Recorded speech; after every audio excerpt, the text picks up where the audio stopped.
Hi, I'm Daniel Likius, and welcome to Book 101 Review. And today we're having a Safa Sunday. Hello, everybody. My name is Safa Burnell. I am the author of multiple books, including the hit cyberpunk novel Neon Lieben and the mythpunk novels Shire and Ash, Son of Abel, and Book of Revels, and the novella Whiskey and Sinner's Blood. And I'm excited to talk to everybody today. I hope you're having a fantastic time zone, part of the day, whatever part of the day or the night that you're in.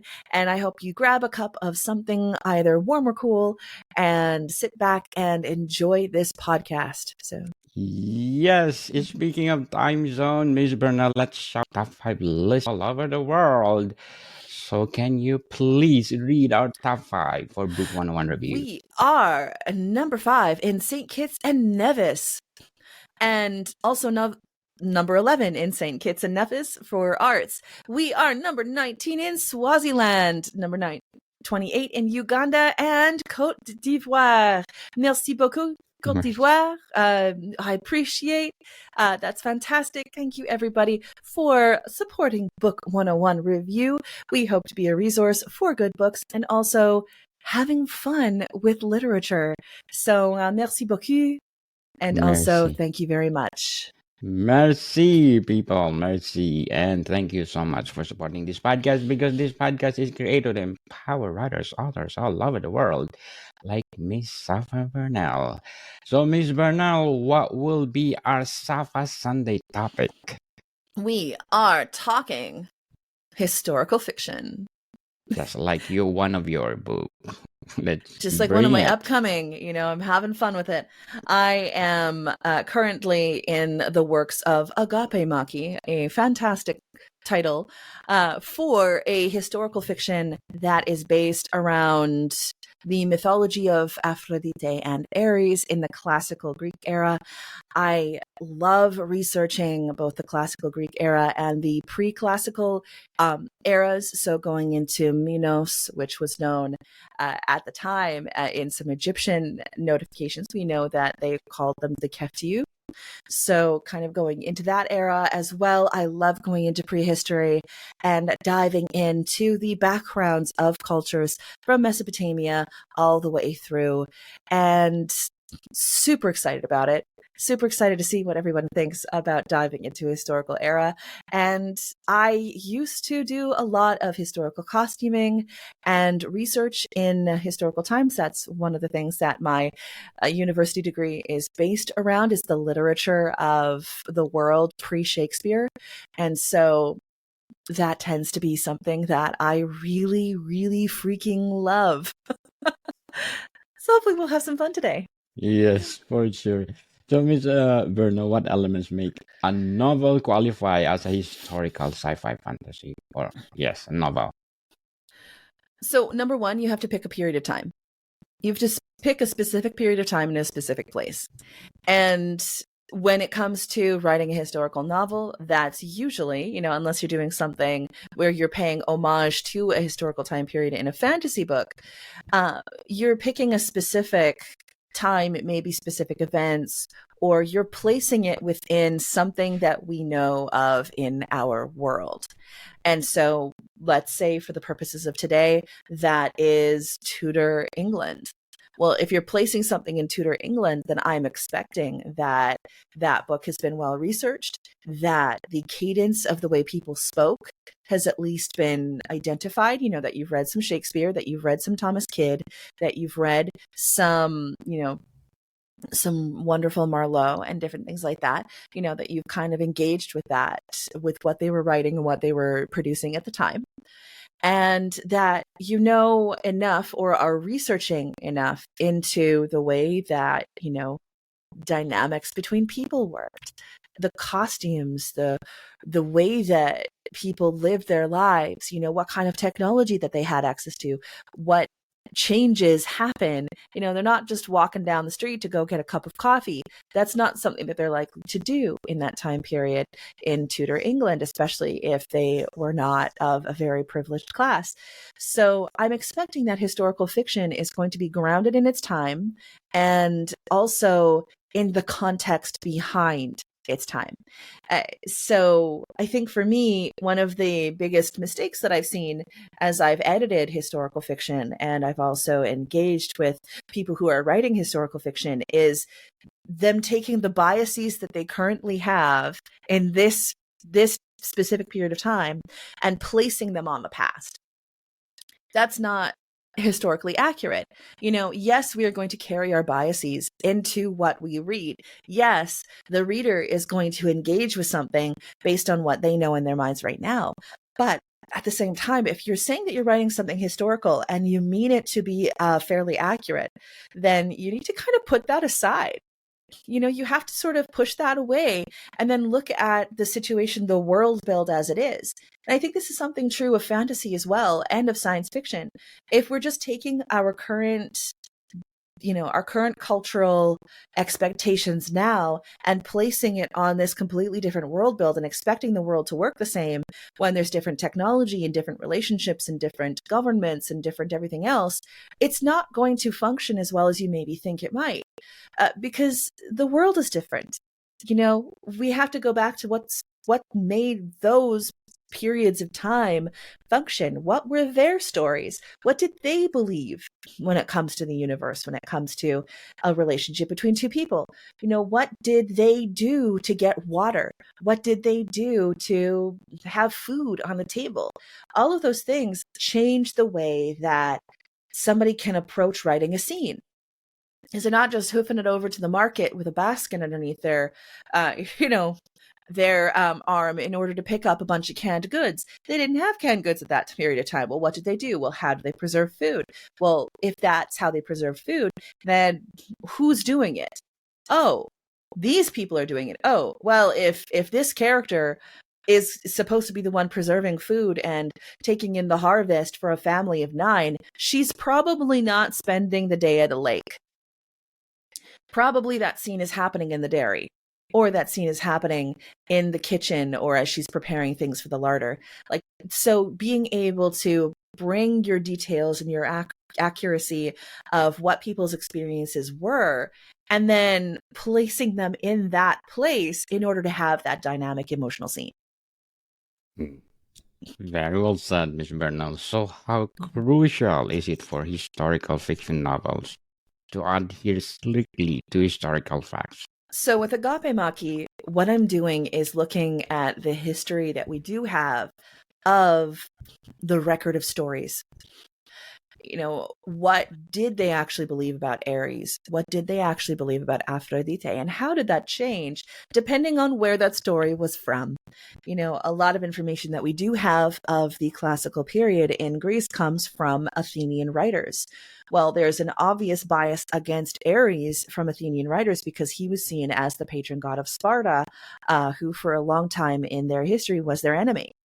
And then you also have Athena being a war goddess, and you don't need 2 war deities. So obviously, Ares has to be put down and put down and put down, and we don't have as much knowledge and as much extant text on what other places outside of Athens necessarily believed about Ares.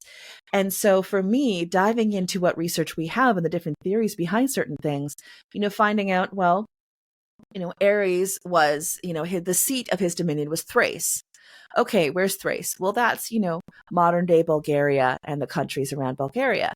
Okay, so why was it Thrace? Well, because there were barbarians in Thrace. Okay, what do you mean by barbarians? What are you talking about there? Well, they drank undiluted wine. And did you know their women did things? Oh, the vapors. And so when you're looking into these kinds of things, looking into the history of Thrace and how, especially as you're going closer to the steppes and closer into, pushing into what we know of now as the Caucasus and upwards and things, and you have a lot of more nomadic cultures where you didn't have the luxury of having half your population sit down in a tent all day in the kitchen. And so they were out, they were working, they were hunting, they were doing everything too. And all of a sudden you were like, oh, so that's why, number one, that's one of the theories behind centaurs. one of the theories behind centaurs was the dehumanization of nomadic cultures who were horseback cultures, whose women and men worked on more equal, not necessarily always equal, but more equal terms for certain parts of their lives. And so you see this idea of these wild centaurs who are stealing women, who are doing all these things. And, there's only one good centaur in the whole bunch and the whole thing. And you're like, okay, the second you realize that this may have been historical fear based on a population that lives their lives differently, you can kind of see where that myth came from. And then as somebody researching this, I can then go, okay, so when I add a centaur into Agape Maki, am I going to add the actual centaur, the mythological beast, or am I going to add a group of people who happen to be more nomadic and ride on horseback? What am I going to do with that? How am I going to approach that? And what was the role of women? What was the role of men? What was the role of children? What were the stages of somebody's life? How is this reflected in the mythology that you see? And it's interesting to note, especially, this novel that I'm working on is focused on Ares and Aphrodite. So, the god of war, the goddess of love, they are one of the greatest love stories in the kind of Greek pantheon, because they are consorts of each other. And yes, there's jealousy on both sides and the whole thing, and there's pettiness and everything else. But when you look at it and you look, Ares is the father of fear and panic with Aphrodite, but he's also the father of Harmonia, the goddess of harmony, Concordia in the Roman. And so you're looking at this and going, yes, they've birthed fear, they've birthed discord or panic, they've birthed all these things, but they've also birthed Eros, aka Cupid, the god of love. They also birthed Harmonia. Ares is the father of the Amazons. And again, we look at the Amazons and we see that they came from that more Thracian idea, closer to Turkey, that kind of thing. When you look at something like the Iliad, you're saying, okay, so they were more Eastern. So that's still kind of that nomadic system going on closer to the steppes. And when you think, okay, so Ares was rejected, but these are the people that he helped create. He helped create the Amazons, who, of course, were the kind of handmaids and companions to Artemis, the hunter goddess who did not want any man in her life. And so her brother, her half brother, gave her an entire tribe of women in order to make sure that she was okay. He was the father of love and harmony and also the horrors of war, because sometimes you have to go there in order to make sure that the people you love have the love and harmony at the end of the day. And life was short and brutal at that time period. And so you've got a fairly brutal man who will pick up a weapon whenever he needs to, and also complain to his daddy when things don't go his way. But, again, Athenian perspective. So it's a little bit different when you're working with mythology, but I'm looking at the background of the way that they viewed things, where certain gods were meant to be placed, and what they were kind of modifying the myths to be at the time, and then building the story around that. And, also, again, with Ares, this really kind of interesting thing, we have record in Sparta of the statue of Ares, the representation of the god of war, was in chains. And so in the temple of Ares in Sparta, you had this idol wrapped in chains. Why? Well, because they wanted to keep him there. They are trying to keep him there. You also have True. record of Aphrodite Area. So Ares, Area being the female variant of Ares. And in Sparta, there was record of Aphrodite being dressed in armor. And so you've got all of a sudden this different perspective that you can really play with. And yes, take your modern ideas of like, okay, how can I kind of retcon this? That's the punk part of me. How can I modify this? How can I take another look at this idea as a punk? And so my take on it is to look at the relationship between Ares and Aphrodite and see the love as well as the violence. And I think I'm having a good amount of, a good amount of time with it so far. So we'll see. Let me know, Yes, everybody.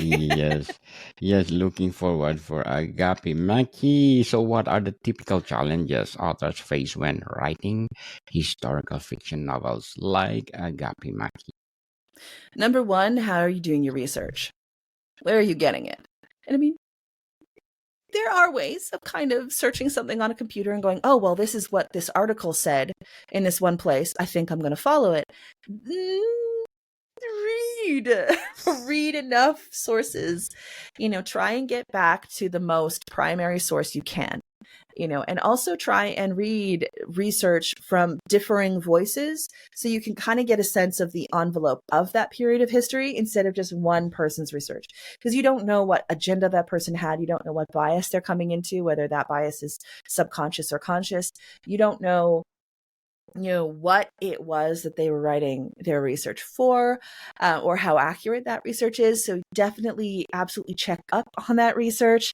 You better be able to show the receipts of where you're getting this information. And I know for myself, early on when I was starting to research agape maki in detail, I would come across these one or two little articles in a specific website, and I was like, oh wow, that's interesting, that's really cool, I think I'm going to go for it. And then I was like, wait a minute, hold on.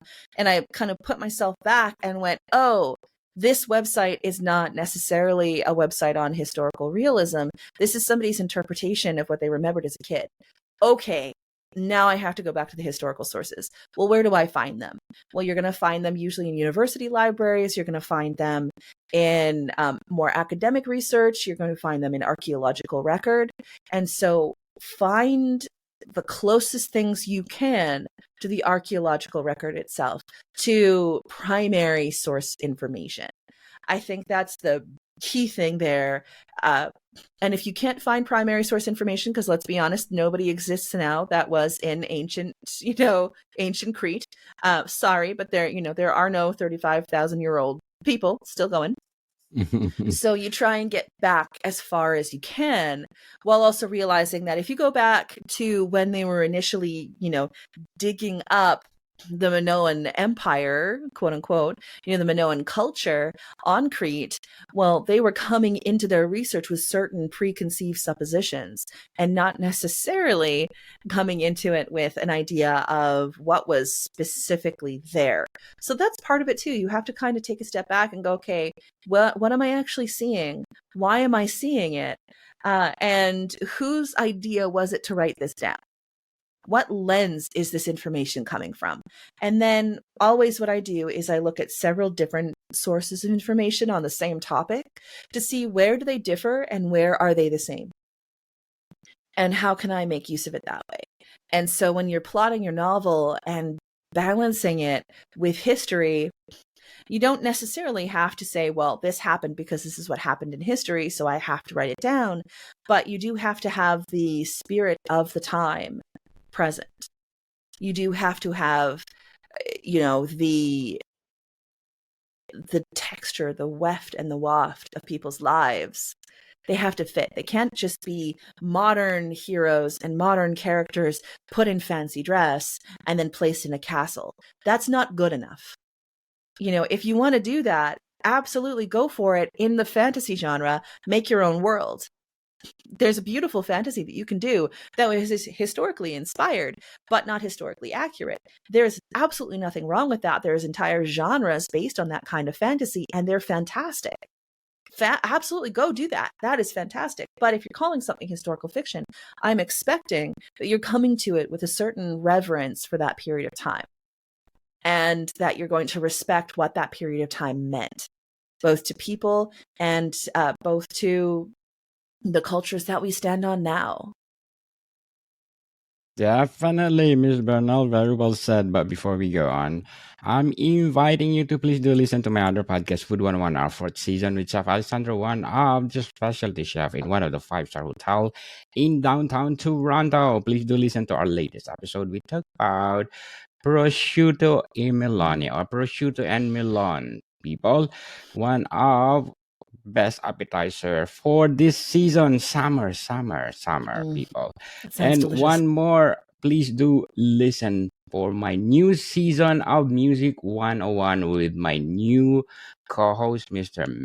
Jimmy Smith. For our upcoming episode, we're gonna talk about this legendary singer, Ian Hunter. So please do listen our new season of Music 101. What are your struggles for writing this new book? Finding a way to be a punk, to kind of play with the mythological stories in a way to kind of refresh them, bring them up, while at the same time not just putting my own preconceived notions of what life should be on these characters. I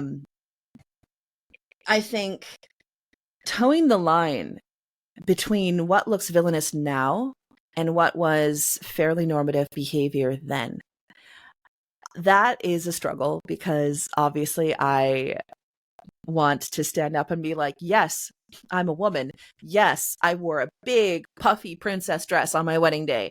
Yes, I also kicked and broke a board in that dress as part of the wedding reception because my martial arts instructor was there and he's like, come on, ma'am. I'm like, okay, here we go. And I did a jump kick in that princess gown and broke 2 inches of pine.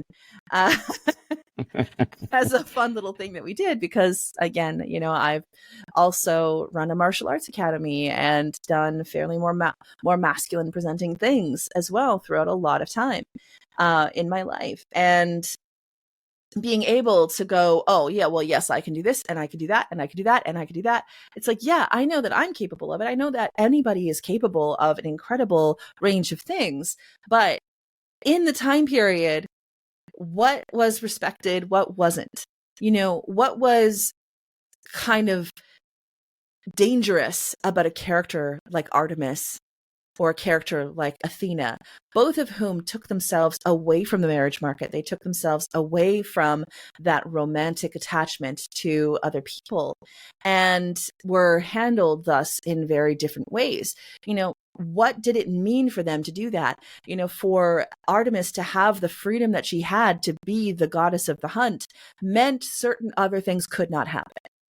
And so being able to kind of look at that of its time and see what it actually meant for a woman to engage in certain things, whether it was, being that sort of strong, powerful girl boss out there hunting stags and living in a commune full of other women and your dogs and all of that kind of thing.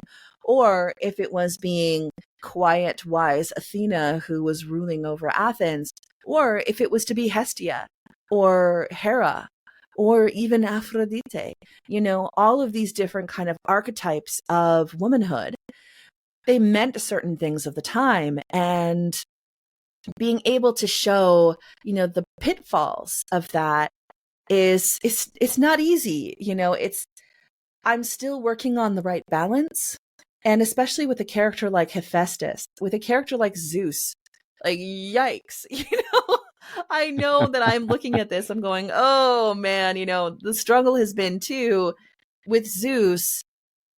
I mean, let's be honest, the myths that we have of Zeus are not exactly the most politically correct.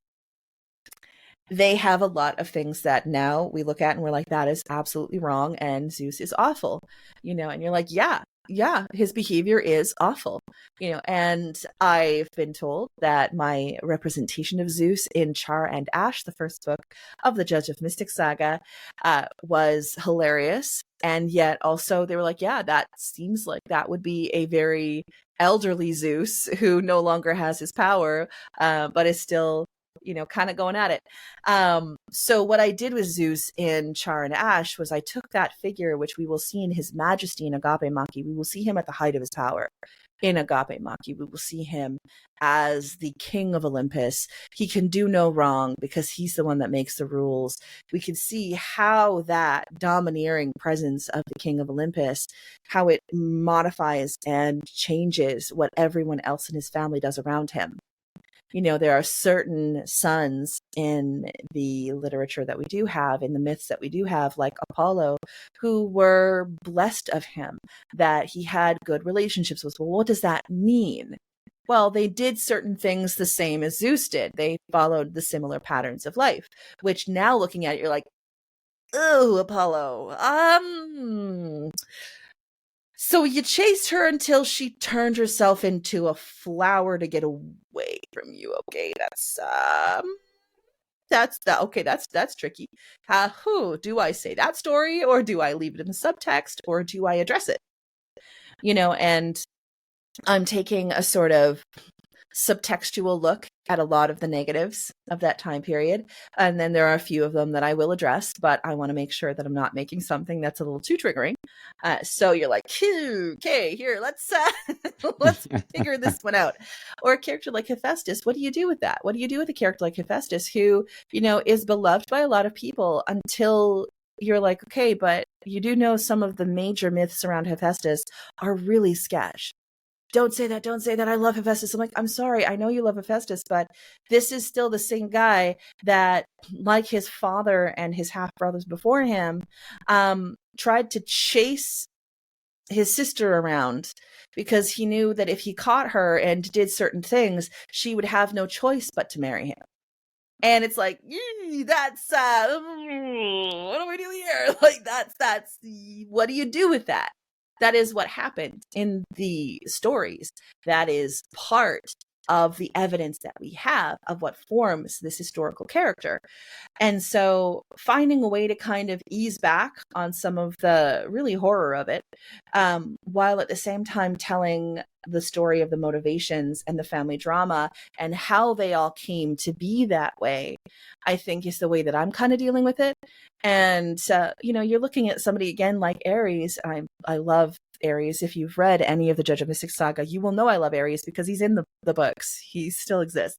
But you have a character like Ares who, was the subject of the first murder trial in all of Greek mythology. And that is why one of the main hills in Athens was called, it was named after Ares, is because that was supposedly the place where Athena and the gods tried him for murder. And you're like, oh yeah, well, that's just violence is bad and all this stuff. It's like, okay, yes, but why did Ares commit murder? Oh, it was a son of Poseidon that tried to engage certain activities with one of Ares's daughters. And she screamed and fought and called for help. And so you're like, so really, Ares did commit murder to save his daughter from a dangerous situation. And then all of a sudden you're like, okay, most fathers, I'm sure that if you talk to most fathers, they would be like, yeah, rolling up the sleeves, like going to go protect my little girl. For the most part, a lot of fathers can identify with, putting up their dukes and protecting their families. But that was one of the things that he was vilified for. And you look at the behavior of Zeus, you look at the behavior of Apollo, you look at the behavior of even Poseidon. You're looking at the behavior of these other males within the family. And then you look at Ares, who's like, I will throttle you till you're unalived if you touch one of these girls. And you're like, okay, I'm starting to see why Ares was so hated. I'm starting to see why, going through the kind of classical era into the Roman era, Ares took on the sort of moniker of the god of the everyman, and also the moniker of the god that women prayed to for help and justice and protection. And you're like, okay, that once you start realizing those little historical nuggets, you're like, there's something that I can play with here. There's a story I can put down. And so what I've done with Agape Maki, it starts off really with the relationship between Ares and his mother Hera, and how Hera's anger towards her husband, how Hera's sort of reservations against, she's the protector of marriage, and you've got Zeus as her husband going around doing whatever he wants. There's the resentment there that Ares, as in my version of this, the firstborn, he feels like he needs to protect his mom.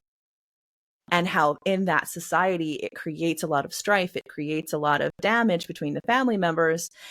And yet, is it justified? What's justified? What's not? That's for the reader to decide. but I find it really interesting to take his character and look at it from the perspective of this is likely one of Hera and Zeus's first children. He is a full-blooded, he's not a, pardon the term, bastard like a lot of his siblings who were not necessarily Hera and Zeus's. He is truthfully the heir of Olympus in a lot of ways, because he's the one of the first, if not the first-born male heir of the king and the queen of Olympus. So when you look at it that way too, you're looking at all of the sort of castle intrigue and things that you can add in, and then all of a sudden you put in this chaos of Aphrodite coming from her cockle shell into the midst of everything, and how that makes things explode. And I'm looking forward to seeing what people think. Looking It's forward for the success of Agape Maki. I hope the same way the song of Achilles success. And can you please invite our listeners to support all your books? Hey everybody, you can find my fiction at safaburnell.com. That is safaburnell.com.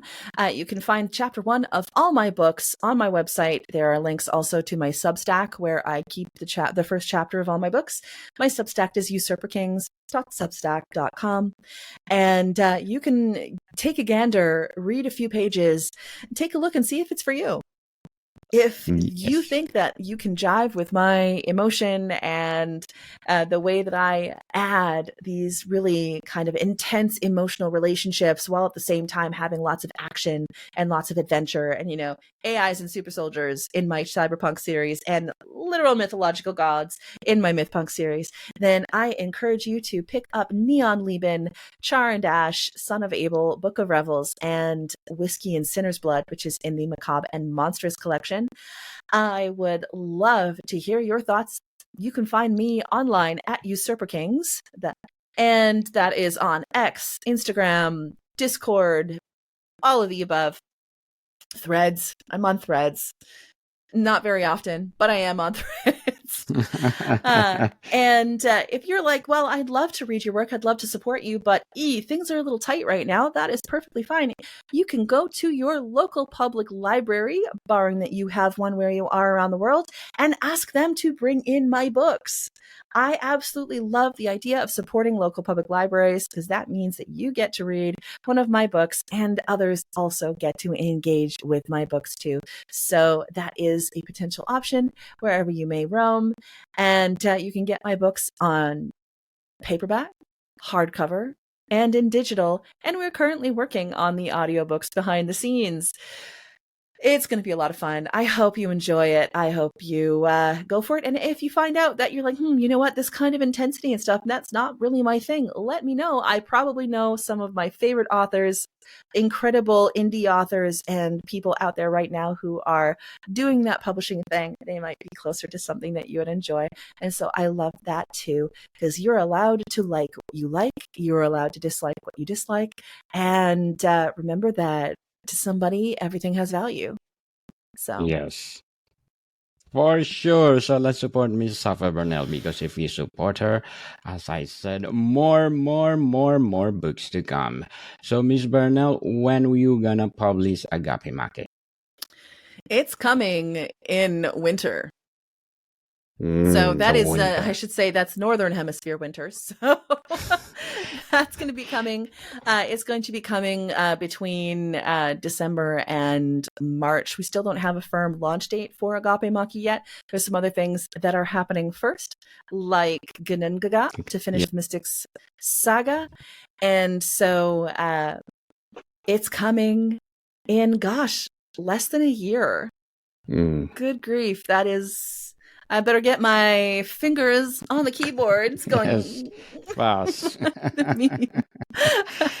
So good luck for Agape Maki and Gunungagap, Miss Burnell. I wish you all the best and success for all these Thanks. books. Have a So great day. have a great day, people, and catch you next week.